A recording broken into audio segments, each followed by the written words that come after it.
ప్రపంచాన్ని గడగడలాడిస్తున్న monkey pox భారత్కు కూడా వచ్చేసింది. భారత్లో తొలి మంకీ పాక్స్ కేసు నమోదైంది. విదేశాల నుంచి భారత్కు వచ్చిన ఓ యువకుడికి మంకీ పాక్స్ లక్షణాలు ఉన్నట్లుగా అధికారులు గుర్తించారు. దీంతో అతడికి పరీక్షలు నిర్వహించగా ఎంపాక్స్ పాజిటివ్ గా తేలిందని కేంద్ర ఆరోగ్య శాఖ వెల్లడించింది. బాధితుడు ప్రస్తుతం హాస్పిటల్లోని ఐసోలేషన్లో చికిత్స పొందుతూ ఉన్నాడు. అతడి ఆరోగ్య పరిస్థితి నిలకడగానే ఉందని హాస్పిటల్ వర్గాలు తెలియజేశాయి.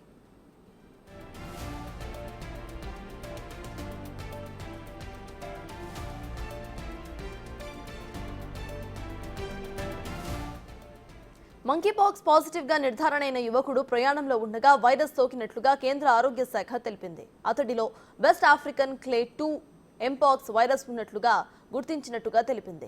అయితే ఈ కేసు 2022 జూలై నుంచి మన దేశంలో నమోదైన 30 కేసుల్లాంటిదేనని తెలియజేసింది. ప్రస్తుతం నమోదైన కేసు ప్రపంచ ఆరోగ్య సంస్థ ప్రజా ఆరోగ్య అత్యవసర పరిస్థితిగా ప్రకటించిన క్లేట్ 1 రకం వైరస్ కాదని తెలిపింది కేంద్ర ఆరోగ్య శాఖ.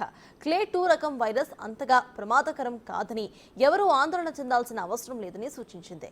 బాధితుడు ఐసోలేషన్లో ఉన్నాడు కాబట్టి అతడి నుంచి వైరస్ ఇతరులకు సోకే అవకాశం లేదని తెలిపింది.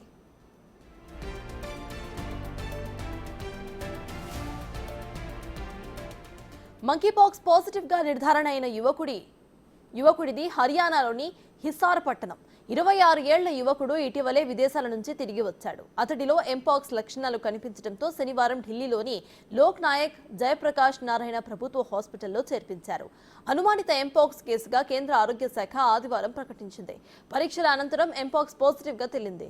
దీంతో అతడికి అదే హాస్పిటల్లో చికిత్సను కొనసాగిస్తున్నారు వైద్యులు. మరోవైపు అనుమానిత నిర్ధారిత ఎంపాక్స్ బాధితుల కోసం ఢిల్లీలో 3 ప్రభుత్వ హాస్పిటల్స్ లో ఐసోలేషన్ వార్డులను సైతం సిద్ధం చేశారు. ఎంపాక్స్ కేసులు చికిత్స విషయంలో Lok Nayak Jayaprakash Narayan hospital nodal centre గా సేవలందిస్తోంది. ఇందులో 20 ఐసోలేషన్ రూమ్స్ ఉన్నాయి.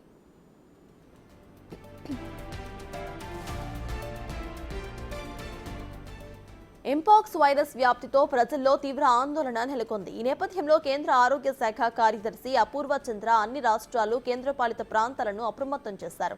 అనుమానిత ఎంపాక్స్ కేసుల విషయంలో స్క్రీనింగ్, టెస్టింగ్ నిర్వహించాలని సూచించారు. ఆయన హాస్పిటల్స్ లో ఐసోలేషన్ రూమ్లు ఏర్పాటు చేయాలని ఆదేశించారు. ఈ మేరకు అన్ని రాష్ట్రాలు, కేంద్రపాలిత ప్రాంతాలకు లేఖలు పంపించారు.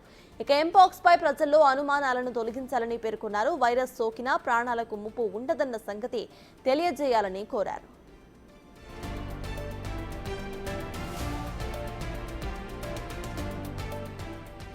మంకీపాక్స్ 1958లో డెన్మార్క్లో తొలిసారి కోతుల్లో వెలుగు చూసింది. 1970లో మానవుల్లో తొలిసారి గుర్తించారు. 2005లో కాంగోలో వేల సంఖ్యలో ఈ కేసులు నమోదయ్యాయి. 2017 తరువాత నైజీరియా సహా అనేక దేశాలకు వ్యాప్తి చెందింది ఈ రోగం. అయితే 2022 నుంచి మళ్లీ విస్తృతంగా వ్యాప్తి చెందుతూ అనేక దేశాలకు పాకింది ఎంపాక్స్. 2022 నుంచి ఆగస్టు 2024 వరకు 120 దేశాల్లో వెలుగు చూడగా సుమారు 1,00,000 కేసులు నిర్ధారణ అయ్యాయి. తాజాగా కాంగోలో ఆందోళనకర స్థాయిలో ప్రాణాంతక వైరస్ వ్యాప్తిస్తోంది.